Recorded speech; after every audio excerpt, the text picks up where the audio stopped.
نبی پاک علیہ الصلوۃ والسلام نے فرمایا کہ اللہ تعالیٰ فرماتا ہے، حدیث قدسی، دو شریکوں میں تیسرا شریک میں ہوتا ہوں۔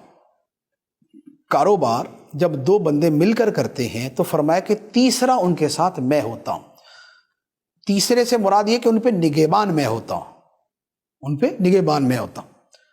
اور فرمایا کہ جب تین شریک ہوں تو چوتھا ان کے ساتھ میں ہوتا ہوں، اور جب چار شریک ہو تو پانچواں ان کے ساتھ میں ہوتا ہوں۔ یہ جو آپس میں مل کے کاروبار کرتے ہیں، کب تک اللہ تعالیٰ کب تک ان کے ساتھ ہے؟ اپنی تائید، اپنی نصرت، اپنی حمایت، اپنے فضل اور اپنی رحمت کے اعتبار سے اللہ تعالیٰ ان کے ساتھ ہے۔ کب تک؟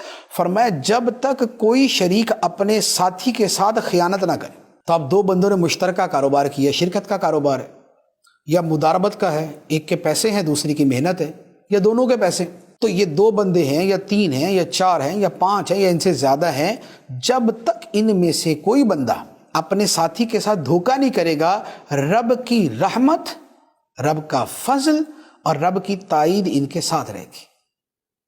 اور فرمایا کہ جب کوئی خیانت کر لیتا ہے، پہلے تو تھا کہ خیانت نہ کرے تو میں ان کے ساتھ ہوتا ہوں، اب فرمایا کہ جب کوئی ساتھی اپنے ساتھی کے ساتھ خیانت کر لیتا ہے تو فرمایا کہ میں درمیان سے ہٹ جاتا ہوں۔ اللہ تعالیٰ فرماتا ہے کہ میں درمیان سے ہٹ جاتا ہوں، یعنی اللہ تعالیٰ کا جو فضل اور جو حمایت اور جو مدد ان کے ساتھ تھی وہ اللہ تعالیٰ ہٹا لیتا ہے۔ اور پھر کیا ہوتا ہے؟ فرمایا کہ اس کی جگہ ان کے درمیان شیطان آ جاتا ہے۔